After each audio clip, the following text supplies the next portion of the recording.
Death on Clare Island, Chapter 8, Part B. Raymond Nolan's administrative assistant informed me I could see him at 2 o'clock that afternoon. With several hours to kill, I went to the library to discover as much as I could about him and his organization. Archived newspapers and microfiche contained stories and pictures of various fundraising events. Many of the pictures I couldn't help noticing were of Matthew Sumner and Sharon Dawson, and not of Nolan. He may have been shy of the camera, but not of raising money. The accompanying news articles painted a picture of a hardworking and dedicated man who raised millions for his cause. I was about to return the newspapers to the librarian when I caught a glimpse of Peter's picture on one of the social pages. He was featured in a story about a Chinese auction to raise money for a new MRI machine at the local hospital. The caption under the picture stated that his donations and support had ensured that the imaging equipment would be in operation 6 months sooner than expected. As I was leaving the library, I found myself reconsidering my first impression of Peter. I arrived for my appointment to see Nolan a few minutes early. His offices were located in a two-story house on Church Street, right across from the Castlebar Parish Church. A long U-shaped driveway lined with clay pots of begonias, geraniums, and mountain pinks bordered the manicured lawn. The Georgian-style house presided at the top of a hill overlooking the town's bustling streets.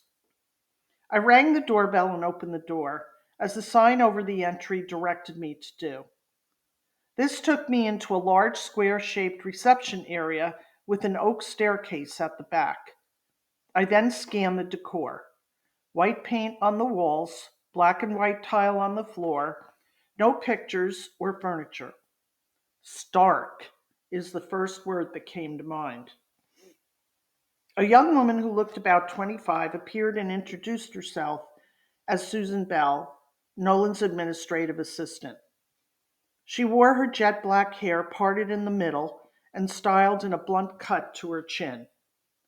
A gray sweater, short pleated black skirt, and navy sneakers completed her ensemble. She led the way from the reception area into a large room on the left.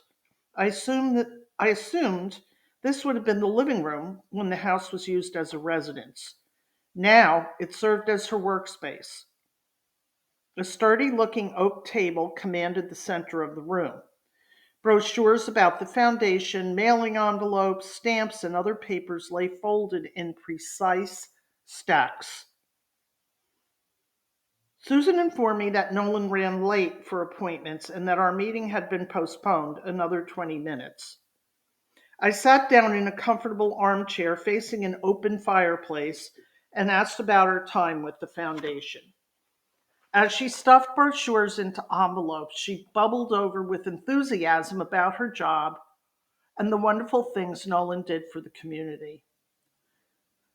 Since she giggled and blushed beet red every time she mentioned his name, I speculated that she and Nolan might be romantically involved. But I changed my mind about that when she brought me into his office a short time later. I perused the room, taking in its details as quickly as I could. Nolan was hunched over stacks of documents. Unlike Susan's area, this room had paper everywhere, on chairs, tables, the floor, and his desk. Some of the stacks towered over him, looking as if they might topple at any minute. Hadn't he ever heard of electronic databases and scanning devices? Aunt Georgina had described him as mid-30s, but he looked older. His blonde hair had wide strokes of gray running through it. He didn't look particularly tall for a male, about 5 feet 8, I'd guess, and his frame looked bony and frail. Fine lines rimmed his eyes and mouth. I wouldn't have been surprised if someone told me that it had been years since he'd seen any sunlight. He reminded me of a mole burrowing into the earth, creating a mindless maze of tunnels. What was he hiding from? Had his sister's death left him that scarred, or was it something else? He looked up from the piles and stared at me for several moments before rising and walking over and giving me a firm handshake. He wore jeans and a voluminous black t-shirt with Save the People Foundation printed across the front. Miss O'Brien, I understand from my assistant that you're interested in the foundation. How can I help you? That's correct. I'm investigating Matthew Sumner's death on behalf of his sister, Bridget. I'd like to hear your impression of him. You want to talk about Matthew? Nolan's face didn't change as he echoed my words. There's nothing to talk about. He's dead. The guards are satisfied, and so am I. Nolan wheeled around on his heel and moved back toward his desk. Yes, you're right. Officially, that is. However, there's quite a bit of talk because Matthew worked here that the foundation was somehow involved. By answering some questions, Mr. Nolan, you'll be helping yourself. I moved some papers off a chair and sat down. He shrugged his shoulders and shifted his gaze back to me. Okay, I'll tell you what I can. In return, I ask that you leave the foundation and me out of this investigation of yours. It will come to no good. He settled in behind his desk and said, What do you want to know? Isn't it strange the way in which take charge individuals like Nolan can shift moods so quickly? Did his abruptness mean he'd cooperate, or was he hiding something? Let's begin with what Matthew did here and how long he worked here. Matthew volunteered. Nolan emphasized the word volunteered as if to contradict my use of the word work. He volunteered here on and off for about the last 3 years, ever since he returned from Dublin and met Sharon. The teenagers that he counseled loved him. His group drawing classes were always fully signed up and well attended. He used his artistic and creative abilities to draw the young people out of themselves and their problems.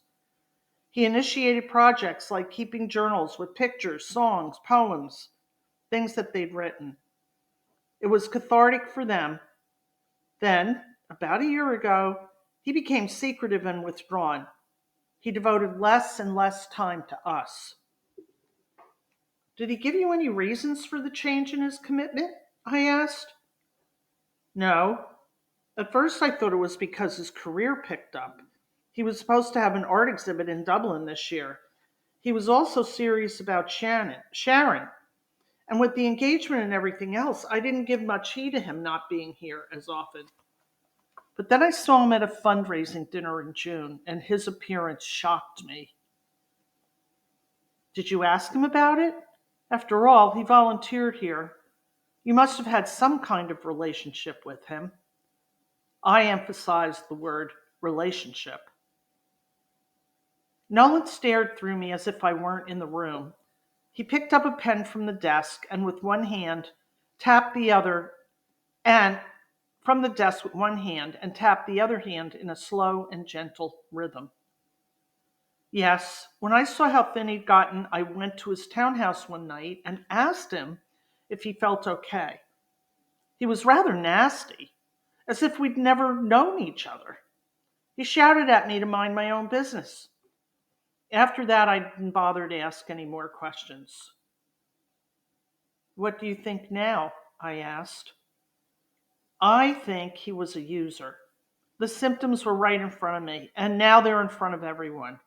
My God, he had drugs in his system. The tapping escalated at this point. Matthew fell prey to a terrible evil. It happens. Take my advice, Miss O'Brien. Leave it alone. And leave Save the People out of it. Throwing the pen on his desk, Nolan then rose and walked over to open his office door for me. Our meeting was over. As I walked toward my car, a drenching downpour suddenly began. Trying to dodge the raindrops, my feet splashing through the rapidly accumulating puddles, I felt as damp and cold as everything else. A beggar woman approached me, wrapped in layers of blankets that at the moment looked appealing. "Milk for the baby," she said over and over as she displayed one rough skinned hand cradling the infant in the other arm. I reached into my jacket pocket and dropped the euro that I keep for these occasions into her palm. "Bless you," I could hear her repeating as I climbed into the car and headed back to French Hill Cottage.